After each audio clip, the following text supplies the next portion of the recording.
achieve success with Global.Media.com.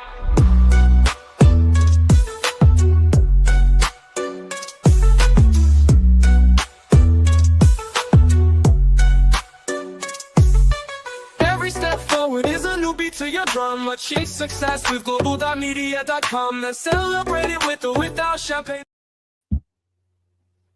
We are live, Tolu. We're live. A couple minutes. Yeah. I sent it to you on WhatsApp and I'm already live. So you're calling him? Okay. All right. Yeah, Welcome, sorry. everyone. There's always things for us to do in the background, right? People don't see it. Tell me we're doing it. Michelle, you're here already. Welcome, Michelle.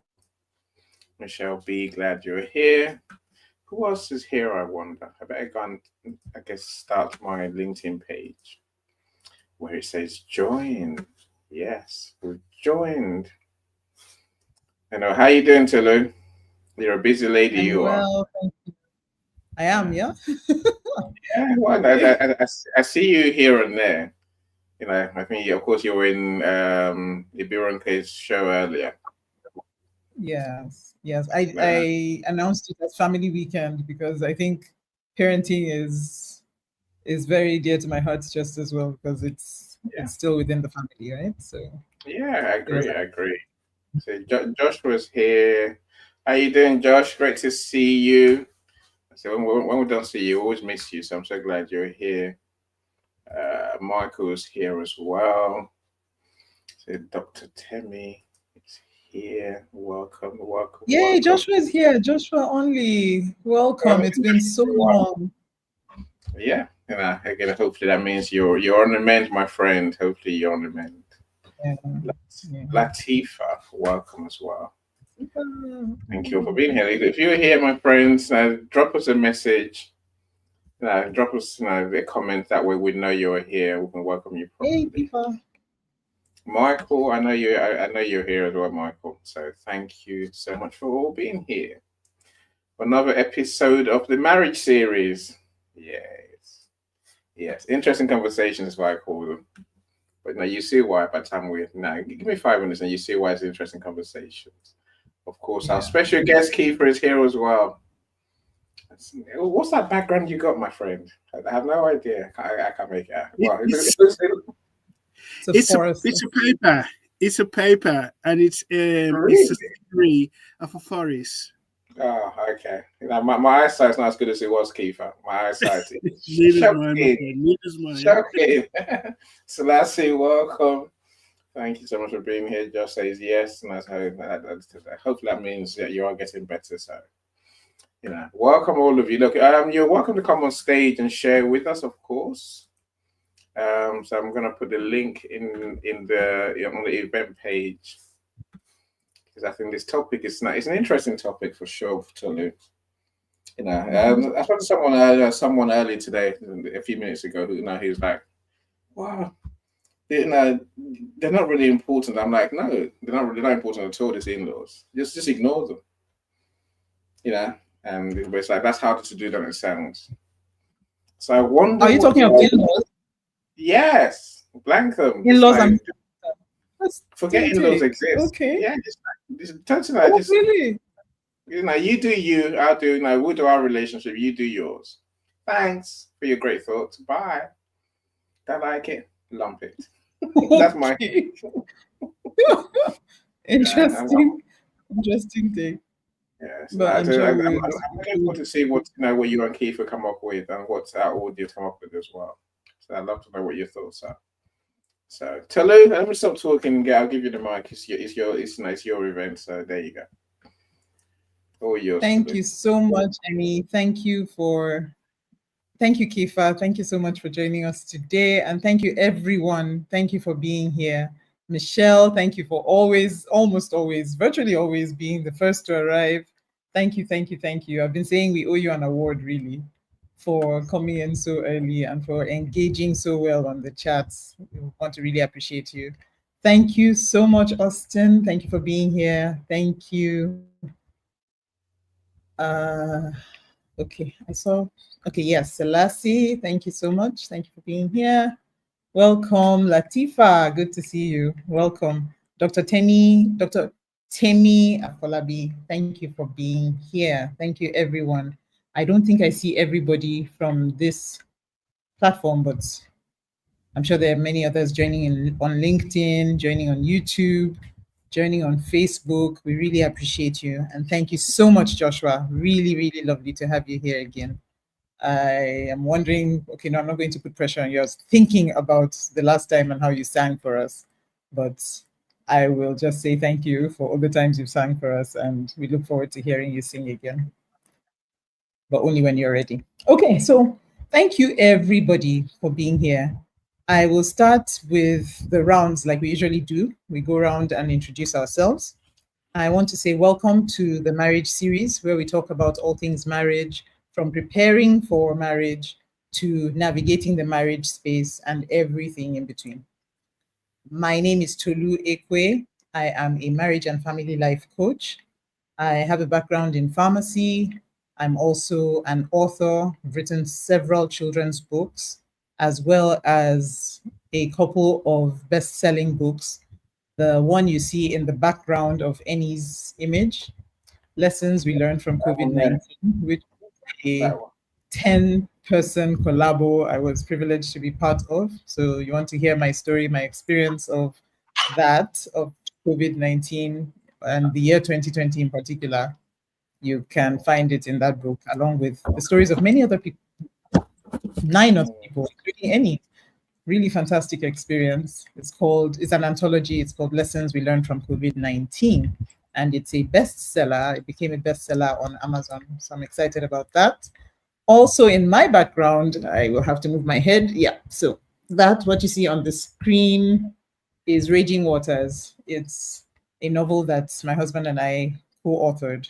Now, why would we write a novel on marriage? It was specifically themed around infidelity in marriage, as well as other aspects, maybe mentoring and role modeling, especially, okay, in the family. And we realize that these are themes that have come up over and over again in the over a decade of marriage counseling that we have been engaged in. And so these themes, what we did was create characters. It's fictional. You won't go on the streets and find the individuals in those stories, but yet you will find bits of different people's experiences in those stories. The goal is to help people see how these matters even come about, and maybe hopefully see ways in which we can prevent them from happening. But it's also supposed to be a good conversation starter. So for people who are counselors, want to engage with their clients in that regard, it's a very good read. And it's a simple, easy book to read, but also very, very engaging. The feedback has been amazing. And so, yeah, if you want to get a copy of that, it's available on Amazon and on Seller. Now, lastly, right now I'm engaging on, so there are a number of other things that I do, but I think what I will do is go around, let everybody else get a chance to say what they do, and then we'll go into the topic for today. So let's have Annie go ahead and introduce yourself, and then Kifa, our special guest for today. Everyone, I'm Please go ahead, waiting. Annie. So welcome everyone. I'm waiting for my suffering to start. Madam Ibiran K, we see you. Thank you for joining us. So I'm about to start my water diet. As I was telling Tolu, that's tonight. Damn. I'm gonna be hungry, but it's fine. I'll get over P. it. Water diet, I got a water diet. What am I thinking? Annie, don't think like that. What I'm thinking is that once I get hungry, I'm kind of gonna stay hungry for 2 whole days. But maybe it won't be that way. Maybe it'll be different. Maybe it will be only mildly hungry. I hope. Dr. Augusta, thank you for joining us. Yes, we were all in Madam Ibiran K's Parents Lounge event that was before this. A great event too, great turnout especially. So nice. I think there's always much to learn. Right. So my thing is helping people to write their book, publish their book, and sell their books. So why do I do all that? Because I want to make you famous. I want to help you build a legacy. I want the world to remember you long after you're gone, my friends. So your book will outlive you. And I say we'll do events for people as well, events like this. They'll help you organize the event, plan the event, fill the event, and co-host the event sometimes if you want me to speak. If you don't, I can do it all and leave it all to you. So that's the way I basically spend my days. I have a book launch for Coach David on Friday. He's Prophecy, Ecosystems, and Dynamics. That's a book, 635-page book that is going to sell for 99 cents on Friday only. So do join us. Why do we do that? Because we want to make Coach David an international best-selling author. It is the service that I guarantee. So please join us. Come and buy the book for 99 cents and let's make Coach David an international best-selling author for the rest of his life. That's what I do for a living. I'm just having fun and I'm not hungry. So we've done this room for how long now? Wait, a year more than a year, a lot more than a year, right? Yeah, More than a year. Yeah, so this has a service that people need. So of course I'm going to say, yeah, let's tell the world. But Tulu's also been a 13-time author, 14 times. She has many books, right? I'm always here to help spread the message about her greatness and the great work she does for humanity.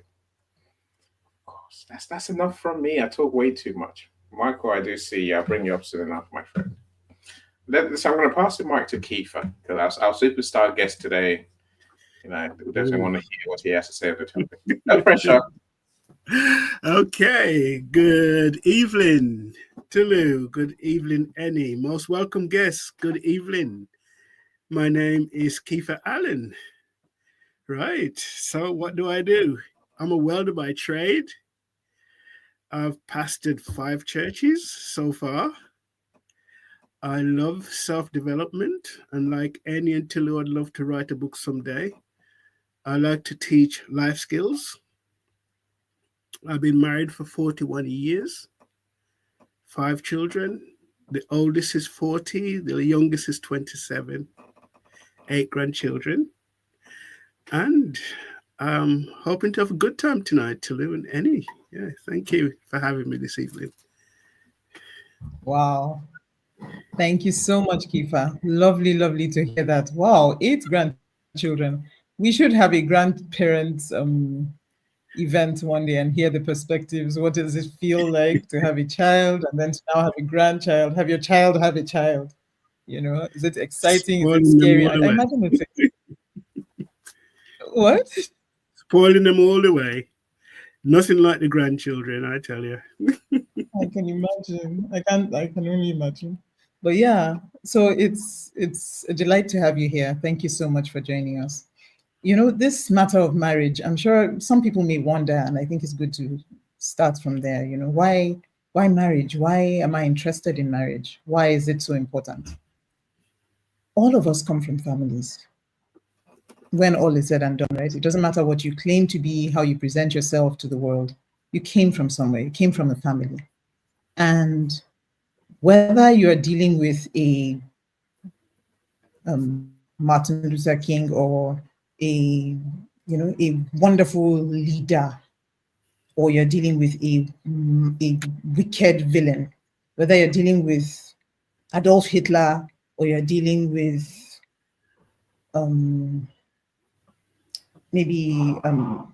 what will I say now? Mother Teresa, you are still dealing with somebody who came from a family. And you find that when the family falls apart, when the family doesn't hold together, when the family has dysfunction or doesn't function the way it ought to, we can produce terrible results, and those results reverberate through history, and you have no way of knowing how far-reaching it is. But the reverse is also true, that when we raise families that are healthy, and we raise healthy individuals from healthy families, the effects are massive as well. Okay, when people are wholesome, when they are whole from where they're coming from, they're better able to help the world. And so if you want to solve the problems of society, if you try to solve them at the surface and set up organizations, there's a limit to how much you can do unless you address the family. And that's why, for me, it's a very important point. It's something that began to be a passion right from when I was young. And over the years, from my own passion, my own desire to have a healthy and happy relationship in my marriage, it has grown to wanting to help other people also to have that. Because you see people who are doing so well, they're very intelligent, they have a lot of promise, a lot of potential, but you just have family issues seriously rob them of potential and their ability to achieve the best that they can. And so over the years, I've had the privilege of working with several couples. Okay, several couples. I have had very good results. I'm very happy to say that up to at least 90% of the people that we've worked with, we've had good results. I'm not going to tell you that it's 100% because there are people who are even decided, even before meeting you, that look, you know what? I'm done. I'm out. So they're just not even hearing you, not willing to cooperate. There are those, okay? But we've had really good results because they say success leaves clues, right? There are things that you do that will help you to succeed in marriage, that will help you to succeed in career, that will help you to succeed in life. To ignore them and to just hope for the best is not the best strategy. And so I want to recommend to anyone who's struggling with their marriage or who wants to know better and to do better, to seek support. And that is part of what I do, okay? I help with one-on-one coaching for couples who want to build and develop their marriages. In fact, the marriage mender sessions, I think we will drop the link for that in the chat so that anyone who wants to book a session can go ahead and do so. And usually we have that one session for starters, and then we can build up a plan going forward. So that's how we work. Okay, so we'll go straight into our topic for today. Now, just a bit of background, especially for those who did not join us previously. We've been talking about boundaries in marriage, and we've used the imagery. Okay, so imagine that you have a house. Let's say it was a simple house. It's a four-corner building, maybe a square building on the outside. Now, if on the inside we don't put any demarcations, any walls, anything to separate one section from the other, then what we just have is this big open space. And it's an open space in which anything can happen. So you could cook there, you could sleep there, you could go to the bathroom there, you could take a bath, you could do number one, number two, you could do anything, any old thing. That would be chaos, right? How many people would like to live in that kind of house? Okay, no, let me reverse it so I can get some engagement. How many people would not like to live in that kind of house? Okay, so drop something in the chats to just say, oh, you see, that's another thing that baffles me. Why doesn't LinkedIn have more emojis? How can you just have what, 4? We have many more emotions than 4. Okay, but if there's some way, drop a 1 if you're happy to live in that kind of house, and a 2 if you're not. Yeah, Michelle says, I couldn't do it. Exactly. I couldn't do it, right? Yeah, so thank you. Please drop exactly. Thank you. 2. Okay, so we love our walls. Why? Because they give definition. It's the same way in a marriage relationship. You want to have definition. You want to know what to expect, what goes where, some kind of order.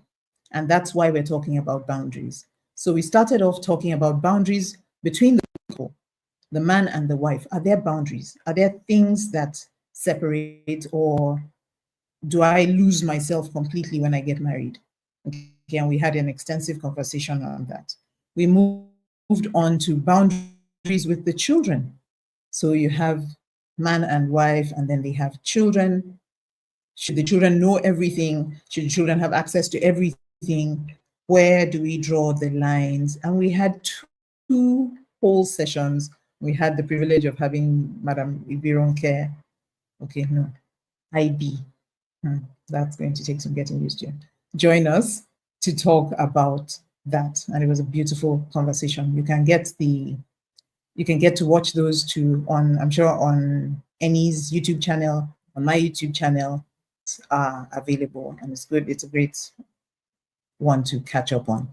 But today we're going to be talking about boundaries with the in-laws. And you heard Eni already open us up with his perspective or somebody's perspective on in-laws. And it's very interesting that some people have a, a mindset towards in-laws that puts them up, sets them up as the enemy. And some people set them up as friends, very reliable. I think at the beginning of this conversation, it's important to hold that thought, okay? But maybe we should, before I delve into my material, I'd like to hear where Kifa stands, so I know whether, whether we're together or not. Oh, yeah, there's Michael. Interesting. I'd like to know what he thinks too. Did he disappear? Where did he go? Yes. Okay. So Kifa, what do you Thank think? you. Thank you, Tulu. Yes, boundaries is definitely important in our relationship, in our marriages. From the get go, from the time you start to plan your marriage, in-laws want their share. They want to get involved. You choose blue, they want pink. You choose red, they want orange. They want to prepare the meals. They want to tell you where you should marry, where you should go for your honeymoon, how many kids you should have, or why you shouldn't have any kids. So yes, boundaries play a big role in our marriages. I've been married for 41 years, and it's like yesterday because you have to have some sort of a strength, confident when you choose to marry a woman or marry a man. You need to realize that you will be with this person for the rest of your life, God willing, health or strength. Whatever Yeah. decision you make, it's together. Your mother will try to dictate. I think mother-in-law seems to have the worst post. Mother-in-law gets involved in everything, and because of that, they have a bad name. But my own mother tried her best to give direction as a mother and to encourage, and we like all that. But the nitty gritty, the decision that needs to be made by me and my wife, or you and your wife, boils down to you. It's a divine plan, and so good that I read the Bible and I know what it says about couples and relationship.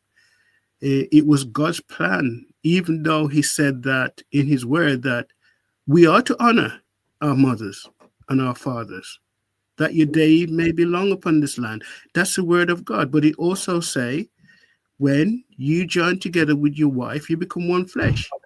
Leave mother, father, and cling to your wife or your husband. That's God's plan in law. So yes, one must appreciate and respect your decisions with boundaries. Thank you, Tulu. Okay. Yeah. We are on the same page, Kiefer. We agree. I'm just saying. Thank you. Thank you so much, Kifa. Thank you. So that's a good background for us to start the conversation from. Okay. So, but here's the thing. It's very interesting of the relatives of our spouse. And we're not always very conscious of the fact that our relatives are in-laws to our spouse. What comes to mind is your spouse's family. And it doesn't really hit our consciousness very quickly that our family stands as in-laws to our spouse. So it's those guys. And we don't realize it's also these guys. Okay. But that's the first thing I want to say about the in-laws. But the second thing is what has been said, which is important, that there is a plan. The idea is that before you start a family, you are ready to leave the one that you're coming from, to join forces with someone else and build your own family. And that's a new unit that needs to be respected. Here's the problem. Or one of the problems, there are many problems. The disrespect for that union doesn't always come from the in-laws. Sometimes it comes from within the marriage. If, for example, one person is from a family where they're very close knit, they're used to running everything by mom and dad and their siblings, they have this big family meeting over whether to wear the red shoes or the green shoes. Like every little detail gets to their family. Then you find that it's not such an easy habit to break when you now start to form a new union, a new marriage union. And so, where do we draw the line? Do we draw the line because those guys want to come in, or because we guys don't want them to come in, and we also want to know where everything fits, to create order? So those are some of the things that we need to look at. So let's first of all look at why. Why is it important for us to set up boundaries? The first one is to establish independence. Like has been mentioned, while honoring parents is important, a married couple should make decisions independently and not always allow in-laws, their family, their spouse's family, to control their marriage. The second is loyalty. Loyalty to your spouse. It's important to establish that. Because if what you're loyal to is the family that you're coming from, then why should I completely commit to this union? It's just common sense, right? That if we're going to be building something together, but your loyalty is to your family, then the only natural reaction is for my loyalty to be to my family, which means that a house divided against itself cannot stand. That's a verse of scripture for you. It means that we are not likely to work out. So we have to build loyalty to one another. And that means some degree of separation from the in-laws. The third reason is communication boundaries. It's important to be able to know what our families of origin should be privy to, and what they shouldn't be privy to. And it's important for us as a unit to be able to agree on that, so that it's not like, I thought that we had this between the two of us, but it turns out 10 of your family members also are aware of it and are also part of the decision making.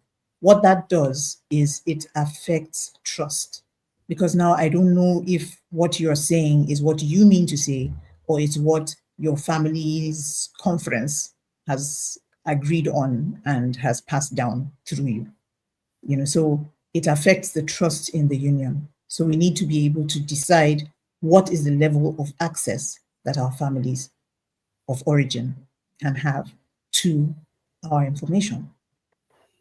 Another reason, and maybe we'll stop with this one, is financial boundaries. It's important for us to understand where our monies are going, to what extent are we invested in the families that we're coming from, to what extent are we invested in the family that we are in, and where, in fact, it says, where your treasure is, there will your heart be also. So if you're in a marriage and your spouse's money is all going to their family of origin, everything they're doing is about what will help their family and how it will help their family, then it's like, are we building us or are we building them? And if we're building them and only them, then what am I doing here? So all that is important. We need to set up those boundaries so that we can be clear on what we are building and where we're building towards. Now, still on the matter of why, I wanted to extend this to, before we move on. What do we think when it comes to interference from the families, so let's say the family of okay, the family of origin, right? They come in, maybe overstepping their boundaries.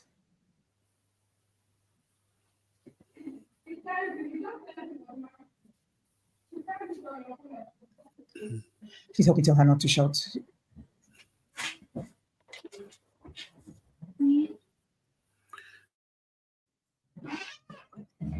Okay, sorry about that. Yeah, so we're talking of interference, right? So the family of origin is getting involved and they are overstepping their bounds and they're influencing decisions. Maybe they are suggesting to their daughter or to their son how he should use his money, how she should use their money. Or maybe you even put all your monies together and someone outside of the union is calling the shots and saying, this is what you should do, this is how you should do it. How would you handle it? So let me get some feedback in the chats. What are Yeah, some ways in which you would handle it? yes, thank you, Tulu, for that comment. As you said, respect, loyalty, communication, and even financial boundaries are vitally important. In my own personal relationship and family, yes, family is family, and it will always be family. We love our family. They play significant roles in our lives. We would never like to see one of our family get hurt or rejected or something like that. But at the same time, in my own relationship, my mother wrote us a letter when we got married. And her letter stated that if I ever try to get in between you or get involved in your decision making, please remind me of this letter. So it's vitally important because in-laws do try to get involved. Yes, we are guilty at times that when the marriage has a little bit of problem, a little bit of issue, it's quick to run to mom and dad. Oh, she didn't cook my dinner. Hmm. Oh, she didn't iron my shirt properly. Oh, I was waiting all day for her to come home. Oh, she spent all the money on bags and shoes, and I've got no food to eat. Can you see? So we can easily want to run to parents and complain about our partners, but we shouldn't. As you said, communication, respect, and loyalty, it's all important. But yes, we are guilty in some case. Even with friends, we sit in those who go to pub, clubs, wherever they go, even in church. So, my wife this, my husband that. Do you know what he did to me yesterday? Thank you, Tulu. So, can you say yes? Definitely need respect, loyalty, and good communication, especially where money is concerned as well. We need to know what's happening with our finances. And this is where husband in general should take lead because sometimes we have the wife and some husband do go comfort shopping. But no, when you have a relationship, you got to look after your finances because this means longevity.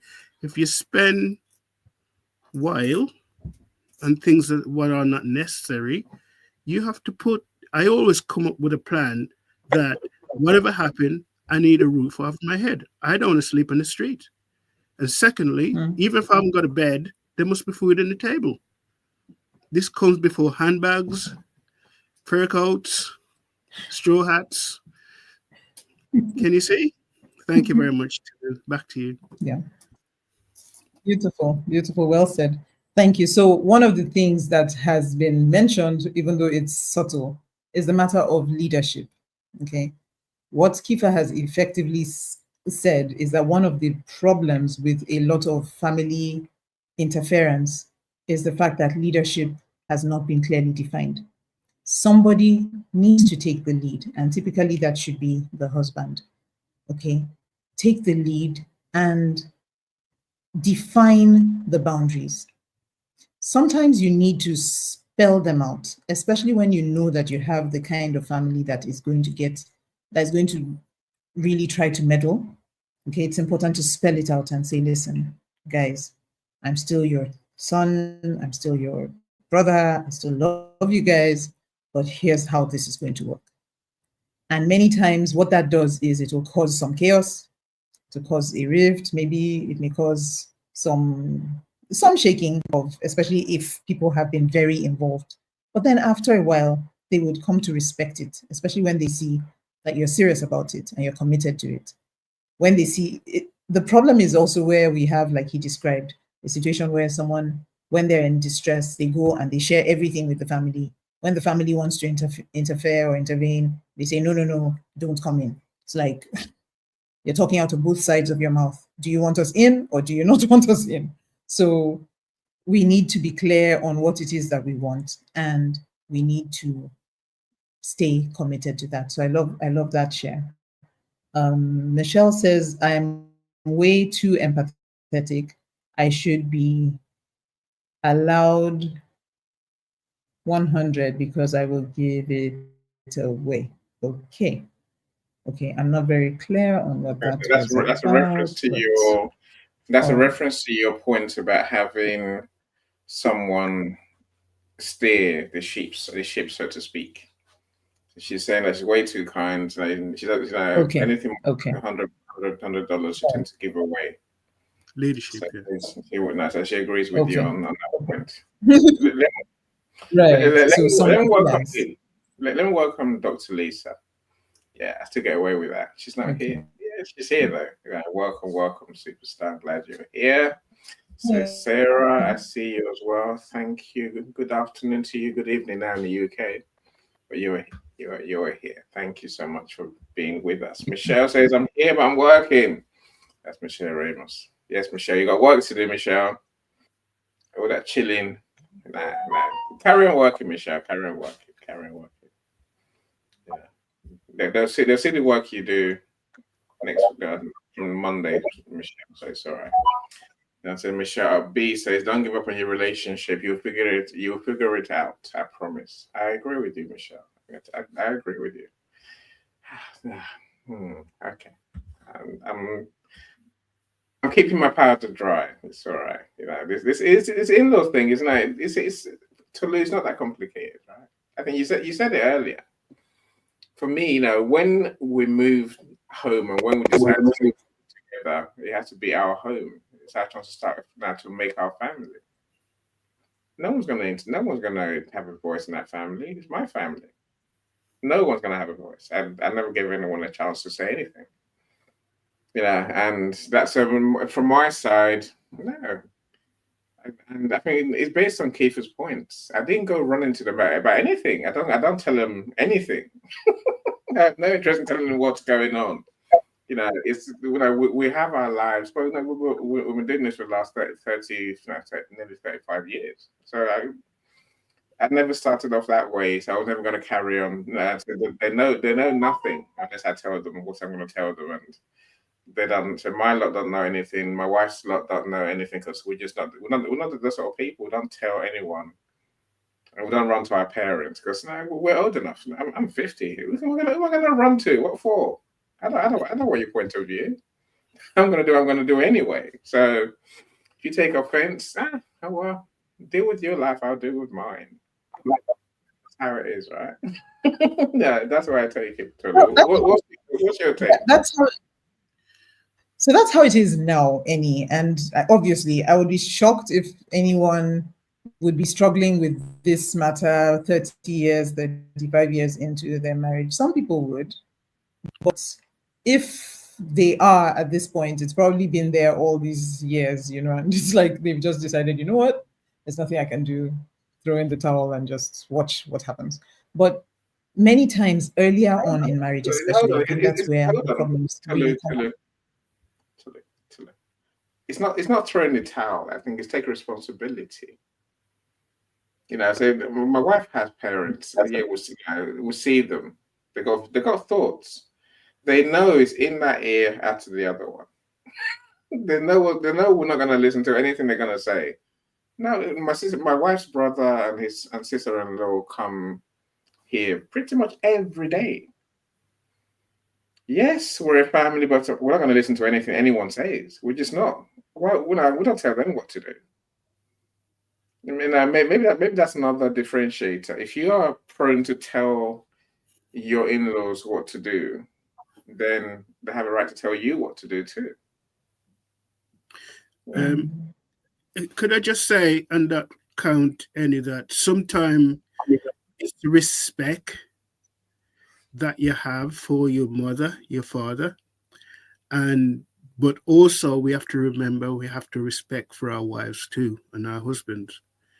But sometimes we overlook the first stage, which is wife or husband, and we're going to ask opinion of dad or opinion of mom. Sometimes it may be even a brother or sister that we confide in. It's we have to keep it real. In today's days that we live in today, marriage is hard.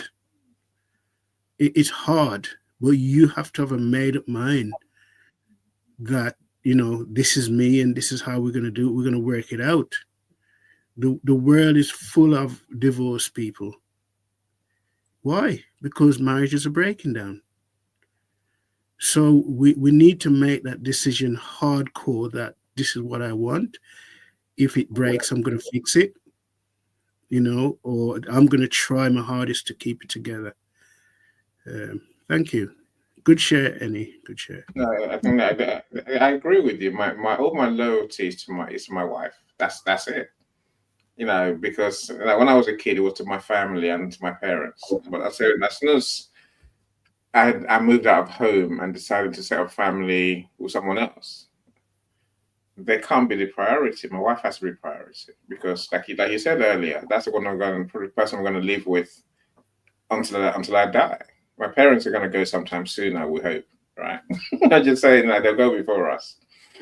Yeah, unless you have a reason, unless things go wrong. But I'm saying, but ultimately, my loyalty is to my wife at all times, and that's my only focus. Everyone else is side issues. I could be wrong to look. Christiana's here as well. Hello, Christiana. I'm glad you're here. So putting up boundaries could take up to and over 10 years. Maybe it could. I'm sure Teddy will comment on that. Oh, Christiana, you're still a LinkedIn user. Yes, don't ask Teddy. Yeah, she might start freaking out, that you reminded her. No, Sarah says this is probably going to scare some people with this comment, but she found that women are meant to lead, especially at home, I imagine, right? When they are strong with their intuition, women are the best to lead. The men have a role of protecting. For example, an African lion and many animals are led by women. Yay. Okay. Tolu, I'll give it back to you for a second. Michelle, what does Michelle say? I love Keitha's comment. I love Keitha's way of marriage. That's why he's been married for so long, Michelle. Now, saving up 40 odd years of marriage, that's hard work for 40 odd years. I'm not saying his wife is a lovely woman. I'm just saying you have to do the work for all that time, and every day is different, right? So Christiana says, I agree. Nobody features in my marriage under my husband. Thank you, Christiana. Thank you. You and I totally agree on that one. What did Michelle say? Keep your house in order. Outside the door will fall in place. Just never take your home outside the door. No, not washing your dirty laundry in public. I think that's the kind of saying we're talking about there, right? Christiana says, by going outside your marriage, you invite and give us permission to cross boundaries. I agree. So that's all our comments so far. My friends, if you're here, please drop us a comment. Tell us what you think. You tell us where you're joining us from. So we'd love to hear your thoughts. If you want to join the studio, do click on the link. There's a link. The link, the StreamYard link is in the comments on the event page. If that's difficult for you to get, just put a comment here and then send me the link and I'll put it on your DM. Enough of me talking. Michael is back. I wonder how long he's going to stay this time.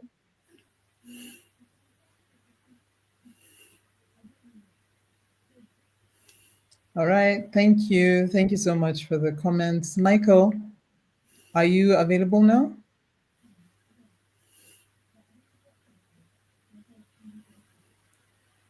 Okay, you're unmuted. Did you have something you wanted? Okay. Yeah. Please go Michael? ahead if you had some. Did you have something you wanted to add to the conversation? Or looks like the network Hmm. is Yes. No, we can't hear you, still Michael. shaky. We Okay. almost heard something, but it didn't quite work. So Tilly, we'll come back to you. Okay. So we've heard a number of comments that I think are quite interesting. But on the matter of leadership, I think we've discussed this before. I think it's important to say here that understand that with the marriage relationship, you need to find out where's the origin, who designed it, what was the goal of the design. Second is, can anybody be in charge? It's possible, but you've heard the saying that if anybody, there's a job that anybody could do, and everybody was told that somebody would do it, and at the end of the day, nobody did it. There's that saying, right? Because somebody needs to be, there needs to be a leader in any organization. There has to be someone who's in charge. The reason is not because we're looking for someone to be authoritative or authoritarian and to boss people around. The reason is because there needs to be order, there needs to be responsibility, and the buck needs to stop at someone's table. And if you have a car and anybody could drive it, and you have five people who can drive, there still has to be a driver. The reason is because that car needs to move in a way that will not harm everybody. Somebody needs to be in charge.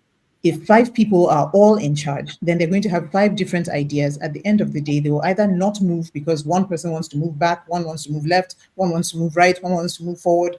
There will be all this debate and we will not make progress. The reason why you have a leader is not because the person is the best, the most intelligent, the most valuable. It's because that person needs to be the one to make the decision at the end of the day. Would they make foolish decisions sometimes? It's possible. But somebody is in charge. At the end of the day, the leader learns to work with the whole team, learns to recognize where his weaknesses are and where the strengths are, and work with the team and achieve the best result possible. But to say everybody should lead and anybody can lead, it may not give us the best result. I know we can debate that maybe subsequently, but I just thought to chip that in. And and then I think we will just quickly move forward. So we were talking about the reasons why, right? The reasons why we have all of these interventions or interferences from our families. We have the matter of unrealistic expectations. So some in-laws may expect too much from their child, from that's the spouse that is their child or their sibling. Expectations like everything must be just the way it has always been, nothing should change. And things change. When you get married, life changes. Things change significantly. Your priorities change, the ways in which you do things, the dynamics of your relationship with your family would change. And they need to be ready for that. What is quite baffling in counseling is that many times the people who give the most difficulty seem to have forgotten what they went through because they went through something when they were making these adaptations, when they were adapting to their own family situation, but they seem to forget and start to place heavy as the case may be. Okay, there's also a bit of disrespect may also set in where either people feel that the spouse is not deserving of their child, like there are families where they feel like their son or their daughter is the best thing Judah that is coming into our lives. And so because they despise the spouse, they end up despising the entire relationship and they end up treating them badly. But you also have the positive sides. There are families that are so eager to support. So you have families that love their child and they've had dreams, aspirations, oh, when my son gets married, oh, when my daughter gets married, I'm going to so love on this person. And then they kind of overdo it and they start taking on things that are not their responsibility, or making decisions for the people they love that are not theirs to make.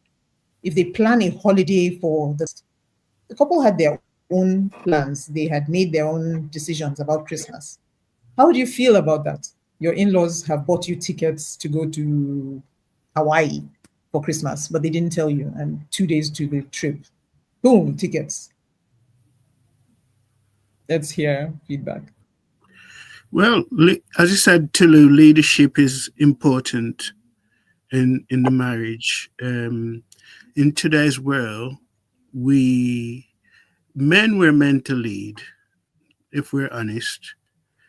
But in today's world, some women has to take up the leadership because the men fail in their duties to carry out leadership. An example is in our culture. Don't know how much it happens now, but a lot of men used to go to the bookies, gambling. So you'd find out that they'd be high in debt because they would finish work on Friday, and rather than going home, they stop the pub with their friends, and then they go to the bookies hoping to make more money and lose all the money. Now the rent's got to be paid, food's got to be bought, kids needs looking after. So in some case, where leadership is concerned, the woman takes over because the men don't hold their position as leaders. According to divine law, the man or the husband supposed to be the head of the woman. The woman supposed to be his helper. A matter of fact, sometimes I look at the principles of today. Years ago, the man went out to make the bread. He was the breadwinner. That was part of God's plan. The wife would stay home and raise the children and look after the home. But unfortunately, today, many mothers or wives has to go out to work. In some cases, the husband don't even work. So the reason why we have so much issues today in marriages and boundaries and issues is because a plan, it's our plan. It's a plan to survive. It's a plan of survival. And it's not necessarily the right ones, but we make it work the best way we can. Leadership is vitally important where the men and women is concerned. And some women, they don't want me. Why should I clean? Why should I wash? I don't know what married you to cook for you. I'm not your mother. Why should I wash? Can you see? So the position has changed. Where the man was supposed to go out and earn the money, he's not committed. He's not disciplined with his money. He's not disciplined with his time. When he should be at work, he's 10 minutes, half an hour late, he's got sacked. Guess what? The family's in trouble. So leadership is vitally important. Thank you, Tulu. Yeah, thank you. Thank you so much, Kifa. You're raising other aspects really because, well, there can be debate about some of the aspects that you've raised. For example, from the same Bible, you have Proverbs 31 that talks about the virtuous woman. And this woman was a businesswoman. She was everything. She brings in, fabrics from this place, and she sells this, and she does that, and she does all kinds of things. And her husband is, he's respected in the gate of the city. Yeah. So that, I think, also shows another perspective, the fact that a woman can be very industrious and still be a very good support to her husband. In fact, the more industrious she is, the more productive she is, the better she is as a helper to the man. Because why would the man be able to go and sit and be elevated at the gate? It's because he knows that stuff is being handled in his house. So again, that's that's just to say that I think that what you've described is really the traditional roles that happened because the pressure on finances wasn't as much as it is now. So we have to find ways to adapt the the the roles such that we are still being the support that is needed in the current day. If you give the kind of support that was needed in 1950 in current day, it may not be support. It may not give the desired support that is needed. So what is needed in current day is what I think anybody, and the same thing for the provider. What was needed before is probably different now. You were not having to provide laptops and iPads and phones in the past. Now that's part of the package. So I just think that we need to be able to adapt. I don't know in that regard. Anyway, that's kind of off topic. So back to the in-laws. Right?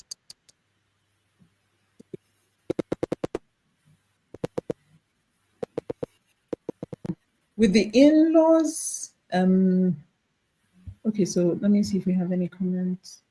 Don't give up on your relationship. You will figure it out. Okay. Yeah, thank you so much, Michelle. Now, so we have several reasons, right, why people, or several ways in which in-laws can interfere, and boundary issues, for example, the fact that some in-laws feel entitled to arrive. Oh my goodness, this one used to get on my last nerve when I first got married. So I had I had a brother-in-law who was very happy to just land, just show up. Now my take is that if I want to come and visit you, I need to tell you because I don't know your plans. It's possible you have different plans. You're not planning to entertain a visitor. You're reading for an exam. You could be doing any number of things. You could be out of town. I could even get to your house and you're not home. So it's good for me and it's good for you that I tell you that this is what I intend to do. You may say, oh, I'm sorry, I'm not going to be in town on that day. Can we make it this other day?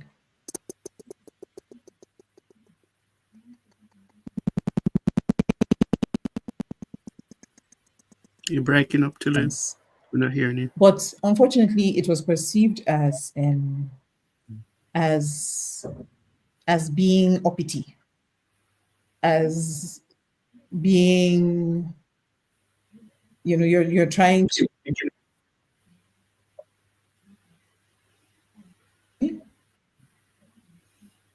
Do you hear me? No, you You know, breaking up. yeah, your internet's is suddenly breaking up. But I heard you enough to answer you. So yeah, But keep doesn't trying mean to to share that keep trying. story. No, keep. I can hear you now.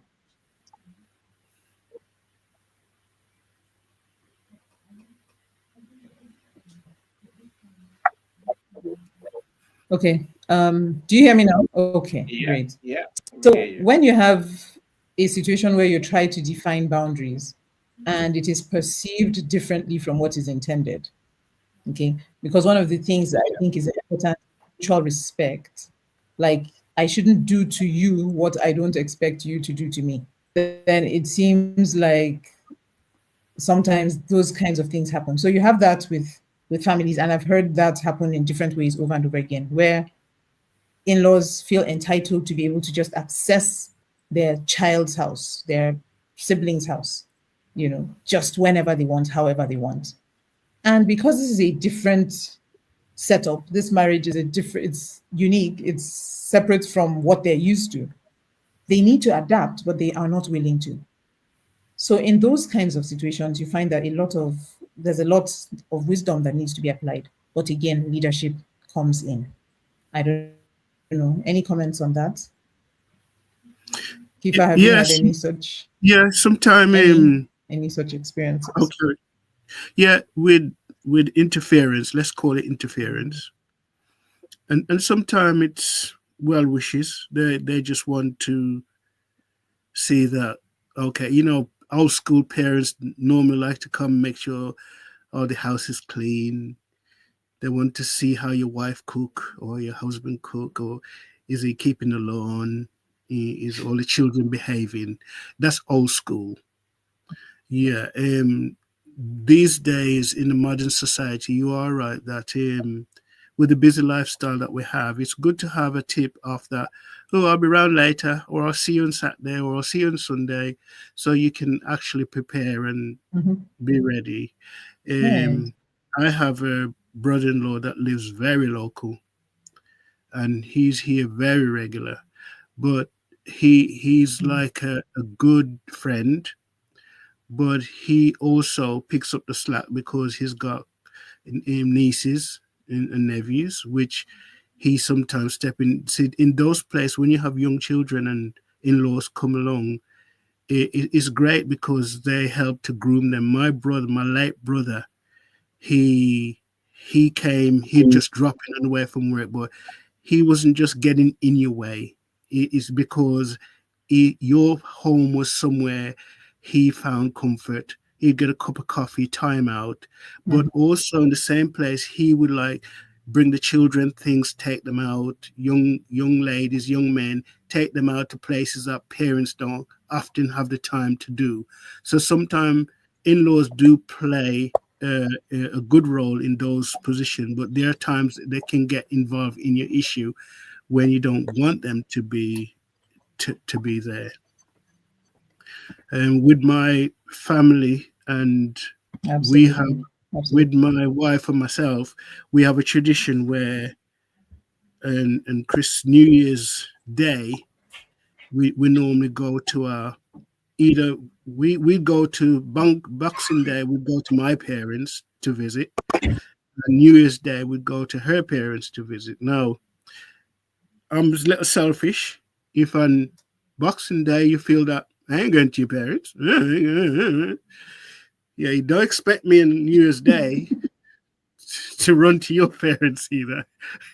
So we set boundaries and understanding that, yeah, in-laws are in-laws. And yes, sometimes, to be truthful, they are spying on you to see, is he that good husband we thought he is? Is she that good wife that we thought she is? They are spying, but so sometimes you have to keep boundary. And I'll be busy this weekend. Sorry, we won't be in this weekend. Sorry. Okay, thank you, Tulivia. Yeah. So it is important to be able to define your space and to be able to control access. I think that's what we should call it, controlled access, where you can say, okay, yes, come in today, but nope, don't come in tomorrow because it's your space. And this is important. Many times the respect, sometimes it's because there's been so much maybe financial support, from one side of the family. It's like, we can't say no. How can you say no to someone who bought your table, bought your chair, bought your food, bought everything? How do you say no? So you need to also be able to have some degree of financial independence too. Otherwise, how do you call the shots? They say he who pays the piper dictates the tune.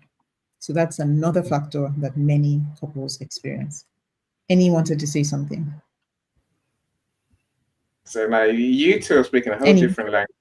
So you two are speaking a whole different language to my understanding and the way we are. So I'm with Sarah. I'm with Sarah. My wife controls the house, ish. She controls the house really. So because when she does, I don't have to speak. So it takes a lot for me to have to speak and say what has to be. But my wife controls. She's the one in charge of the house. I'm like one of the kids. To be fair, which is good or bad. I Any, don't. is she in charge under your leadership, or is she completely the boss? Do you get what I mean? There's the spokesman. Mm, mm. No, Or we have our rules, of our understanding. like, this is us, me and my husband. No, that's probably the model that describes it quite well. So we know what each other Oh, okay, wants. that's it. I thought you were going. I think that we know each other's rules and we know what will tick the other one off, and we just don't do that. We don't go there because why have a drama for a day when you don't need to have a drama for a day? It's much easier to just keep the peace. do what we know works for us, and be done with it. You know, do we go anywhere for birthdays and Christmas? No. If it's someone in one of my relatives' birthdays, I might go. My wife might come sometimes, but it's a rare thing because we live so far away. Can you show up at our door without us knowing? You can do. Good luck. It normally involves a 6-hour drive. You know what I'm saying? So no one's going to do that too soon, right? You know, we have to know who's coming and when we're going to go and visit them as well. And no one bought my table to do. No one bought me anything. They have no say. You know, it's my life, it's my stuff. No, I don't. Even if you did buy me something, so what? You still can't have a say. Thanks for the gift. Thanks. So Love you. yeah. No. let me welcome Dr. Leslie. Yes, So but that. Yeah, yeah. I actually just saw her comment. Welcome, Please go Dr. ahead. Leslie. And this is more the more important one. So my parents died at 60 and 61. So for those who still have their parents to come and you know, go and check on them is what she's saying. Be gentle and grateful that you have them. Not everyone does. I agree. Look, you know, this is. Yeah, I think these absolutely. are our family relationships, and my family, my wife and kids' relationship is different to each other. You know, so when I go and see my family, of course they have all the attention, all the respect, and everything they need. You know, and that's but as soon as I go back home, my wife never stops being my wife, right? You know, in days gone by, Kiefer, we used to talk about a nuclear family as a family unit. I said that is still where it's at. You know, that's you know, there's mother, father, kids. Everyone else is outside. You know, for better for worse, unless you need your extended family, why would you go to them? I don't know. But people do. So, any question for you? What if they need you?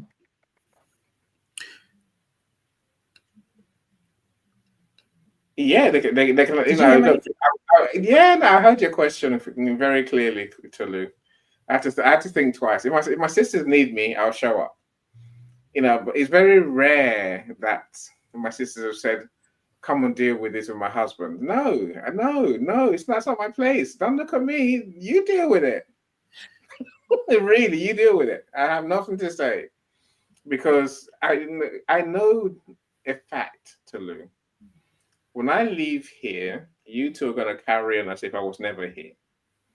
So why would I want to insert myself into your drama? You do you. I'm going home. Goodbye. Good luck. We'll talk tomorrow at best. Bye. Could I just add there, Annie, that the lady that came on and said that we should look after our parents because she lost hers at 1661. It's important, yes. I take it as my duty as a son to visit my parents. And I do this weekly unless I'm truly busy, and I choose a day. They're in age. They don't have any needs that I think of, but I still bring them something as a son, a drink, a bread, something, and because I do have the sense to know that our parents will not always be here.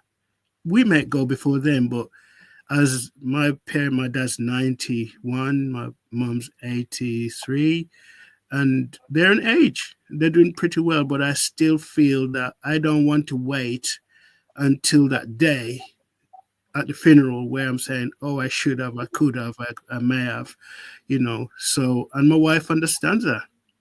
Even if my wife and children don't go often, I do that because I feel that is also my place. Thank you.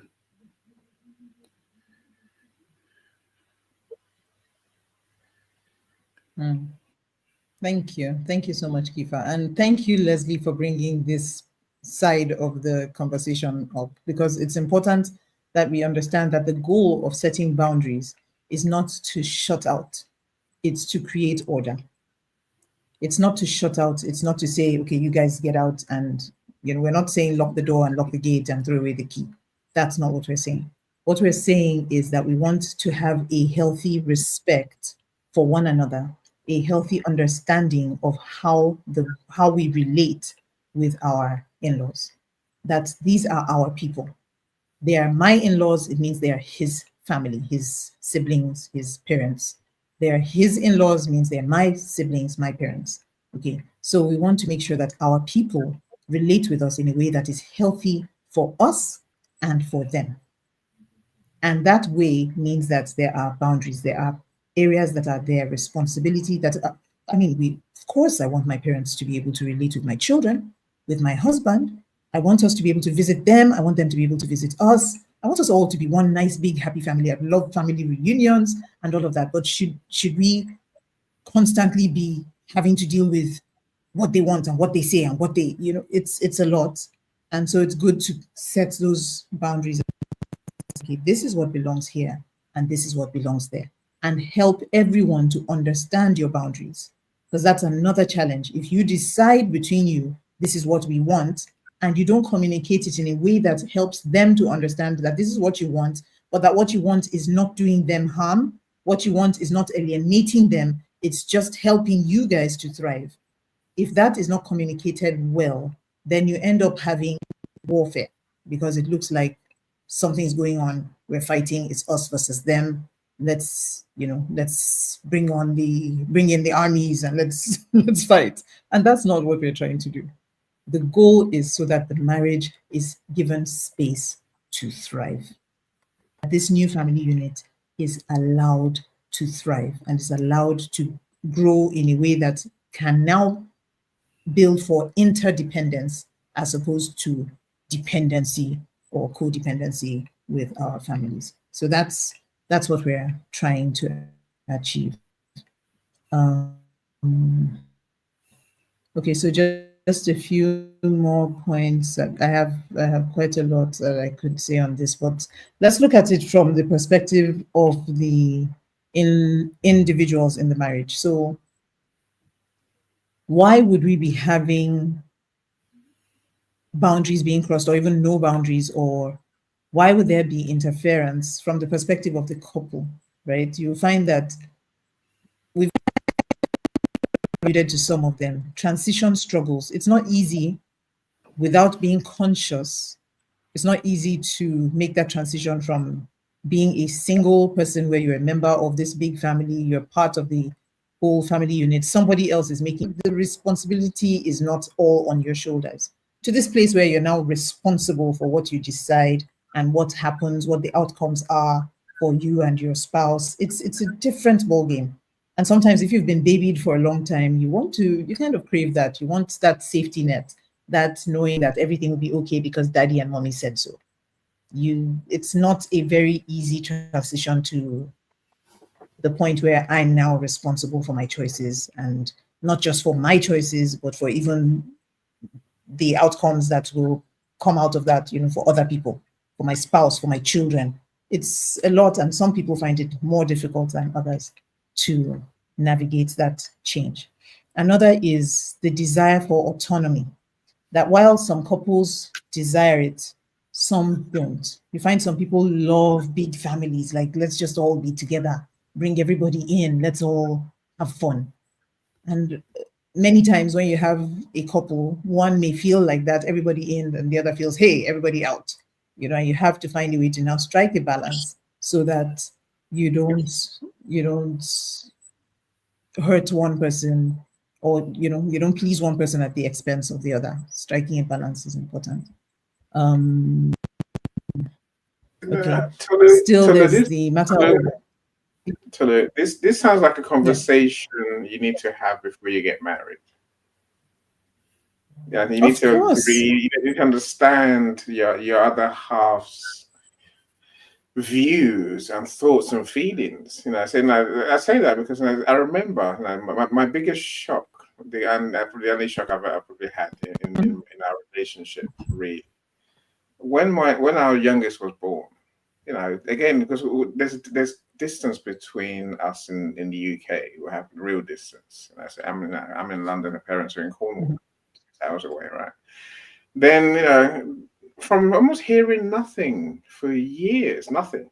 And I knew they were there, but I didn't really have to engage with them. My first shock was when my youngest was born.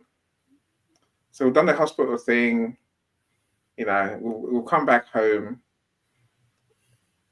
I think I've gone to sleep, woken up to find someone in my house. I'm like, who the hell is that? My mother babysitting this newborn. I'm like, why is she here? Who called her? How did she get here? What the hell? What? I don't understand. And I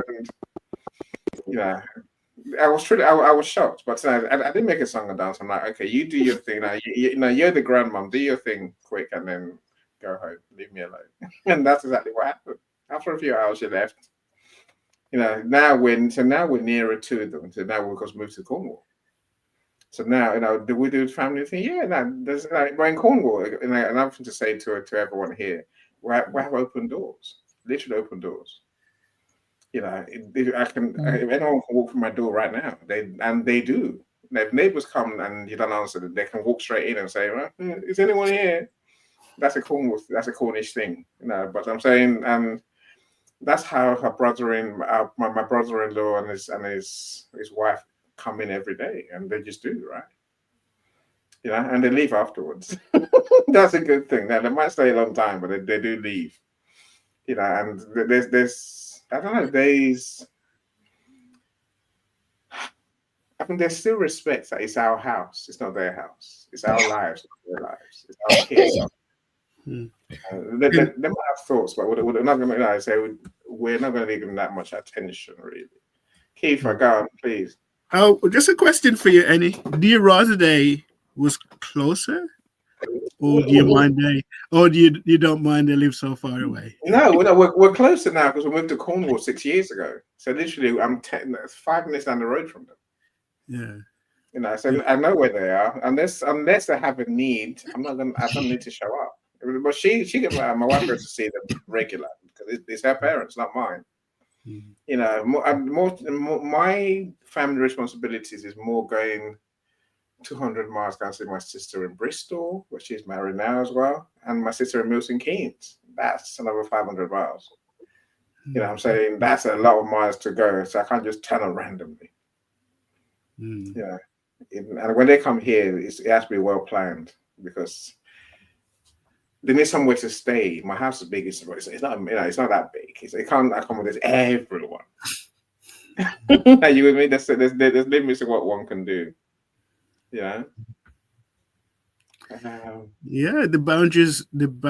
Yes, Tulu, the boundaries are real, but there's a difference, as you were saying earlier, that the earlier generation, and you got married. Yes, depending on the relationship you had with your father, your mother, wife or husband tends to look for comfort. The first argument you have, oh, I'm going to see my mother. I'm not coming back tonight. I'm not coming back. Can you see? But after you've been married for 5, 10, 15, 20 years, it's a different thing. You're either going to do it or you're not. Yeah, I agree. You can say, well, I'm not coming back. Exactly. You say, I'm going to put up and shut up and get on with it. Look, that's the point I was making. Yeah. So, I like Ibirika's point. I'm sure we agree. So, I was going to say that any intending couples should please have the conversations during their courtship. I agree. Totally. So that's where it has to be discussed and agreed. Because it can't be your fault if I don't know how you feel and what you're thinking. Like Kifa, you're a star, my friend. AJ, welcome as well. Say good evening, everyone. Says AJ, glad you're here, my friend. Oh, that's my daughter. Oh, she found me. Oh, how sweet. Hi AJ, thank you for joining us. Welcome. Wow, she found me. So amazing. So very important to proud daddy. See how Kifa is beaming from ear to ear. First daughter. So, she's checking it on me. Checking it on me. Twice. That's it. So yeah, so I think this is very important that we understand that these are important conversations. And I love what IB brought up, which is the matter of oh my daddy. Okay, it's the matter. You guys, come on. Okay, Yeah. so it's the matter of discussing these things during courtship. What are your expectations? It's fantastic. Oh, Professor Roxana, welcome. Thank you. Good to have you here. Welcome, Prof. She's also one of our anthology authors on lessons we learned from COVID-19. Thank you. Thank you so much for coming. You find that if we don't have these conversations during courtship, defining what our expectations are, don't assume. Just because you love to have everybody around you doesn't mean that's the same with your intended spouse, and vice versa. Just because you're thinking, hey, I can't wait to finally have my own space and get away from everybody else, doesn't mean that's what's going on in the head of your spouse. And you find that there's a lot of conflict that comes up when these expectations are not discussed or accommodated for. You find that a lot of things can unravel from this. So it's very important. So one of the things that we handle in the marriage mender session is this matter of relating with in-laws. And one of the things that we realize is that for many couples, they really cannot see it. You can't envision it because you've never had that situation where your families are meddling or where her family is meddling. You don't know what it would be like or how you would react. But one of the things we help you do is work on it with the benefit of hindsight. Where are you coming from? What's your background like? What's her background like or his background like? That helps to give a picture of what your expectations may be and the understanding of how different they are so that you can see how to begin to anticipate and navigate that space when it comes up. Very important conversations to have. Okay, so I think at this point we should probably, okay, let's look at what Ahmed says. Ahmed Tijani says, Sarah Gonella, you're building your view from the hunters-gatherers perspective, which has some weaknesses at its core. Of course, there is a need for joint leadership in marriage than many people imagine. Naturally, naturally, both people are involved in leadership, okay, but somebody is the boss, just like in any organization. Somebody is the MD, managing director, or the CEO, or whatever, and then you have other leaders, other directors who report to them. And it's possible that the most efficient leader is not even the MD. It's the director of something, director of operations or something. But the buck stops at the MD's table. And the director of operations reports to the MD. In the same way, that's how family runs. If you don't have someone in charge, someone who can say, okay, yeah, I agree, go ahead. Many times you will find that the husband is the quieter person because he doesn't need to say so much because a lot has been said in the past or because they're in agreement. He has faith in what she does. He's confident that she'll make the right choices. So he doesn't bother with a lot of things. It doesn't mean he's not in charge. Just because she's doing a lot of the movement and she's making a lot of things happen, doesn't mean he's not in charge. At the end of the day, remove a woman from a marriage situation. A woman who's been married for 10, 20, 15 years, whatever, 100 years. Remove the man. You find that things are different. Things are different. She may be very powerful, very influential, but even the way society relates to her, even there's certain troubles that a woman has to deal with when she doesn't have that cover, should we say cover, of a Yes. husband in a marriage situation. True or false? What do you think? That's a good point Any, in what's Tulu. your take on that? I'm sorry. It's a good point because as a Yeah. husband back in the days, I'm not too sure about today, but back in the days, the whatever you took out financially, the mortgage, the utilities, insurance, all the official documents would be the husband's first, the name would as a breadwinner. A matter of fact, even today, some people call to discuss health, life insurance, or electricity or gas, and they want to speak to the man of the house. Even though you're married, they want to speak to the husband. Because back then, when we got married, things was different. The husband was the first and the breadwinner. And when the companies call, they won't even speak to the wife without the husband's consent. So it's different today, I think, with in some case where equal in leadership in home, rearing a home, but then sometime I have to say to the people on the other side of the phone, listen, this is my wife. You can speak to her about anything dealing with that or dealing with this. It's fine. I'll give my consent, because push come to shove, something would happen to you. The woman wouldn't be able to carry on in those roles to make decision over the utilities or the insurance, etc., etc. So it's good to have joint leadership in these modern times that we're living in. Tulu. Yeah. Okay. Okay. That's well said. Well said. Thank you so much. Yes, I like Dr. Leslie's points. All right. So thank you. I think that okay. Okay, so one sec, Tulu. Dr. Leslie says, who knows what they want when they get married? And doesn't that change very quickly over time? Yeah. I guess we do evolve, we do all change.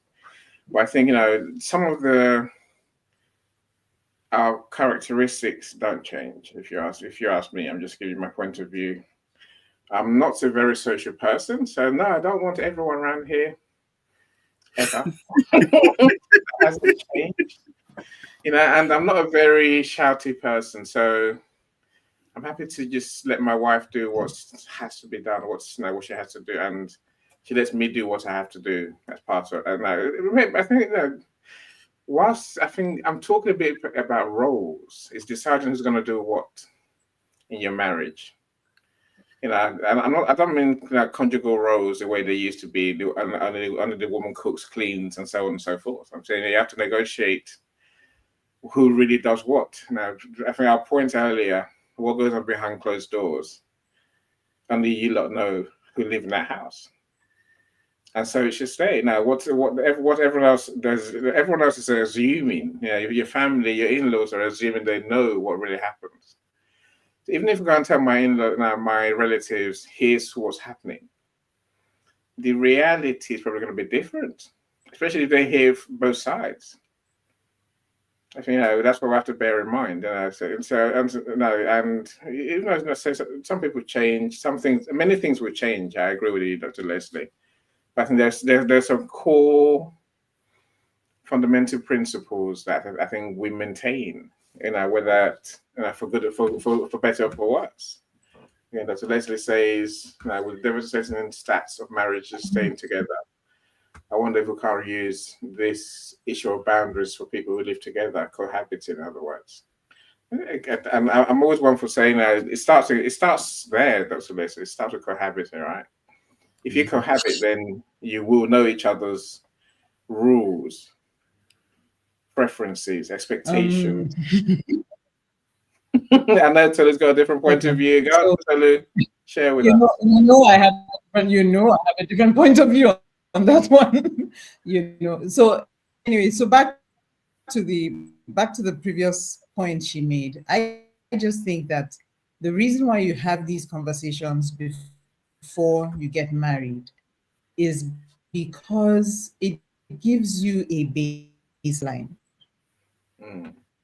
In science, usually when you want to do some kind of experiment or something, you usually start with getting a baseline. The baseline is not saying this is what it's always going to be. It just gives you a reference point. So you know that when we started, we had conversations around, if we have a baby, what do you think? Should it be your mom that should come or my mom that should come? and the woman says, "Oh no, if I'm the one having a baby, I think I want my mom to be there." Or it could be, "Oh, my mom she's very great with parties and having fun, but when it comes to taking care of babies, she's not so good. Let's try your mom." You can have those conversations so that it helps you. It doesn't mean that's the final decision, but you have an idea where you guys are inclined to go, so that if you're making changes, you understand where the conversation started from, as opposed to never having those conversations and then everything is a shock when you get married. So I think that's the reason why you don't know how life is going to change you, but you know where you are now, and that's the conversation we're having right now. This is what I think, and thankfully we can keep having those conversations as we're changing and saying, I know I said this before, but right now this is what I'm thinking, and this is why I'm thinking that, and it's okay. As for the matter of whether these guidelines can be applied to people who are cohabiting, I would say there are two things I have to say about that. One is, usually when people bring up relationships that are outside of the marriage space, and by marriage I mean the marriage of man and wife, marriage being a union between a man and wife under the law, respected by the law, respected also by God. Outside of that, to be honest, one, I don't have any training in that regard. Two is, I don't think the rules are the same. And I say this because there's a commitment that is involved in the marriage relationship, that you don't just get up and walk just because you are not in a good mood. But you can just get up and walk if you're cohabiting. You know what? I'm done. I can't take this anymore. You can just walk, because there's no actual commitment. There's no commitment outside of what you're feeling in the moment, or what you decided to, whatever it was that made you cohabit at that point. So I can't say that the same rules apply. Again, I don't know what Annie is saying about it always starting there. It doesn't always start there, actually, but I know it starts there for some people. Some people, that's how they start the relationship.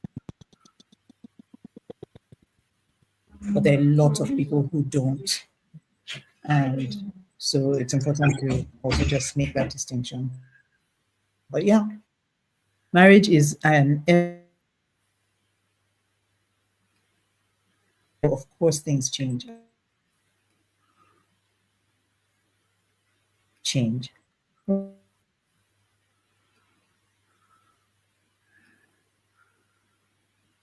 I think so. One of the things we've been able to establish why, or some of the reasons, and there are many more, why these things happen, why boundaries are important, why also boundaries may be flouted, or why it may be difficult to relate without establishing those boundaries. And that those reasons can come from the couple, or one individual, or both individuals within the marriage, as well as from the relatives on both sides.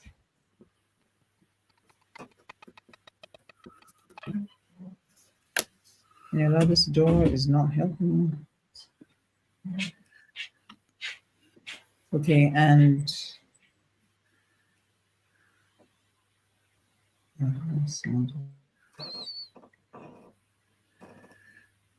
yeah, and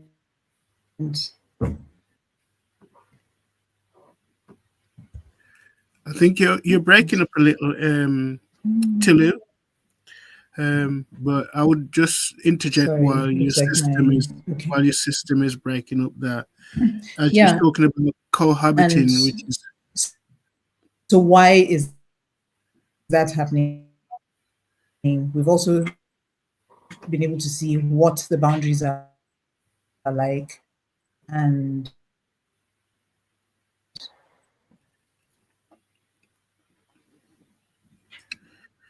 Now, as for how to define those boundaries, if you need support in that regard, you want to know how do we do it? How do I go about defining these boundaries? How do we communicate these boundaries to our in-laws in a way that supports our relationship but does not disrespect them? Or you need help in this space, please don't hesitate to reach out. Also, okay, I don't know if we've posted the link yet. Let me see. Make sure the link gets posted. Which link, Tolu? Which link are you thinking of? Oh no, we're losing Tolu properly. Unfortunately, we are towards the end. So, Kiefer, what were you going to say? Yes, I was going to say that the issue with cohabiting and having the same rights and boundaries, there's a saying that when we learn to drive, we've been given a license. When we get married, we also get a license. Yes. But if we try to drive without having a license, we could end up having an accident. So marriage is like a safety net. it's a togetherness that give us rights and privileges.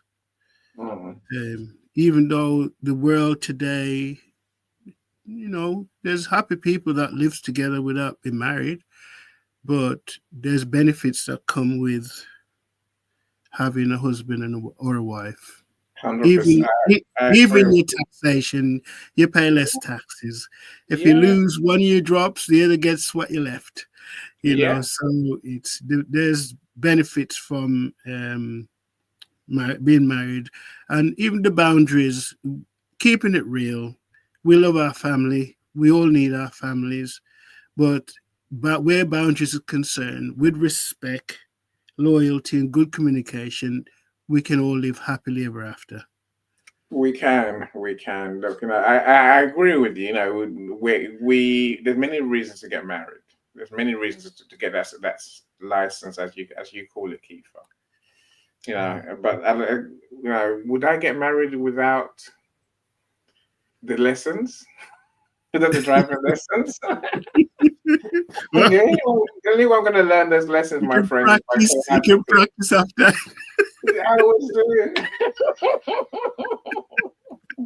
it. Look, some people truly are against cohabiting. I'm saying in 2025, as you well know, Kiefer, and especially in the UK, in the West anyway, cohabiting is the norm. But I think for some people, cohabiting sounds like the wrong thing to do completely. It sounds like going against God. That's just people's views, right? I'm saying if that's your take, okay, I understand it now. But in the UK in 2025, cohabiting is the norm before you go anywhere to get married, and your family might even ask you, "What are you playing at?" And some people are even happy for 20, 30 years. Not being married. So, I think I agree with you. I think they're making a mistake, Keith. I think they're making a mistake. If you don't get married, and there still has to be boundaries, whether you're cohabiting or not. Indeed, So, Lanray, welcome. Glad you're here. Tolu, you're back. I'm back. Excellent. So, me and Keith were talking about cohabiting, but we shan't go back because I don't want to see your horns, Tolu. Cohabiting, no, don't do it. We're saying you need a license to drive, Tolu, and we all get license when we get married. Thank you. let me you say so much. this let me say this before I give the mic back to you, Tulu, please. Now, if you're on my YouTube, please like, comment on this video, today's video, and of course, subscribe and watch other videos, please. Watch other videos and do the same thing. Like and comment. We all need watch hours, so I'm happy that people are actually on my YouTube. That cheers me up, right? Anyway, Tulu, back to you, my friend. Yeah, thank you. Thank you so much, Annie. Please, I have the same request. Please like my video, share across with your friends and family, and of course, please subscribe. All right. Thank you so much, everyone. And I like think it's been me, a really please follow me and Linton. Thank you. yeah. Connect. Yes. Thank you. Connect with Kifa. He will Go teach you how to be on married for a long time. go on the event page and go to the comment section and see the comments there. Engage with those that interest you. More importantly, and connect with people who resonate with you. I say connect with everyone, but connect with people who resonate with you, and the ones who you connect with, book meetings, have conversations with them. Let's make friends. You never know who can help you. If you don't actually talk to anyone off LinkedIn. So go and make friends. We all want to be your friends. I want to know what you do, how you help. So let's have a conversation. If we've never met, let's have a conversation. I happily do a Zoom meeting with you. I'm sure Kiefer would too. I'm sure Tolu would as well. So thank you for joining us, and thank you for being superstars. Thank you, Annie. I want to say a big thank you. Thank you so much. Thank you for all your support. Thank you for everything, for just being a superstar. And thank you so much. Thank you for coming. I know the past week was a bit of a challenge, but I thank you so much that you kept your word and you came. I really appreciate it. Thank you, everyone. Thank you for being here. I look forward to seeing you. So we thank you for being a star, Tolu. You are the star. You really are. So thank you for bringing the conversations as well. And if you haven't seen Tolu's book, Raging Waters, so it is one of 14. This one we've talked about enough. But if you haven't bought Lessons Learned from COVID, as Tolu said earlier, there's 10 authors in there, include us too. So do go and buy the book. If you want the link, let me know. I'll send the link to you. Go and buy the book. Go and read about who we are and how we got around to thriving since COVID. You have to move left or right. I don't know which way to look. Right. So Toulouse Raging Waters of the 14-time international. Yeah. Well, that means behind you, Toulouse. They can see the cover behind you with a reason, but it is a real book. It's behind you. Do go and buy the book, my friend. It's a real book. Is it on Audible, Tulu, or what's the one? It will soon be. We're working on getting it on Audible too, but it's on Kindle. Yeah. It's not yet on Audible, but there's an ebook and there's a paperback. There's ebook. Yeah, I'll look it up. Yeah, please do. Now these books are interesting reads, and Tolu and her husband put a lot into that book. Much for us to learn about infidelity and cheating. Yeah. Ooh, shots fired. Yeah. That's the next program there. Tolu, that's the next program. That would make a great event. It seems like something that just creeps up on people, right? And so the book kind of shows you the backstage matter. How does it happen? Yeah, so it's a good book, I think. My All friends, right, thank you so much. Thank you. Thank you. Join us in 2 weeks' time, right? We're back again in 2 weeks' time. Christiana says, awesome. Oh, Clive. I didn't know you were here, Clive. I'm glad you're here. I haven't seen you for a long time, Clive. Thank you so much for joining us. Thank you. Enjoyed it even though I joined late. Look, Clive, my friend, just click on the replay as soon as we go. And and you can enjoy the show all over again. If you're watching on YouTube, then please do us all a favor. Yeah, Tolu is a star. Raging Waters is one of her amazing books. Now, so do join us in 2 weeks' time, my friends. So Enjoy your weekend. Enjoy your evening. We miss you already. Bye, everyone. Bye, everyone. Bye, everyone. Thank Twice. you. Bye. Peace out. Celebrate it with or without champagne or rum. Achieve success with Global.Media.